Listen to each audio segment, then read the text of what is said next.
కురిసినటువంటి వర్షాలకి పాత బస్తీలోని కొండ ప్రాంతంలో అనేక ప్రాంతాల్లో నానిపోయినటువంటి ఇళ్ళు కూలిపోతున్నటువంటి పరిస్థితి చూస్తూ ఉన్నాం. కాబట్టి కొండ ప్రాంతంలో ఉండేటటువంటి ప్రజానికానికి అందరూ కూడా విజ్ఞప్తి చేసేది, ఉసురు వర్షాలు ఇంకా 2 రోజులు వచ్చేటట్లుగా వాతావరణ శాఖ హెచ్చరిస్తూ ఉన్నది. దీన్ని దృష్టిలో పెట్టుకొని అందరూ అప్రమత్తంగా ఉండాలని చెప్పి ప్రజానికానికి, ముఖ్యంగా పాత బస్తీలో ఉన్నటువంటి కొండ ప్రాంత వాసులందరికీ కూడా విజ్ఞప్తి చేస్తూ ఉన్నాం. అదే సందర్భంలో కొండ ప్రాంతంలో ఉన్నటువంటి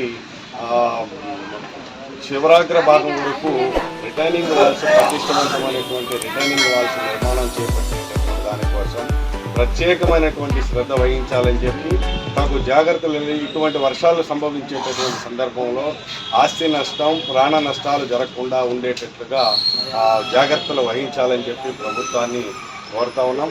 ఎక్కడైతే ఇల్లు ఆస్తి నష్టం జరిగినటువంటి వారందరికీ కూడా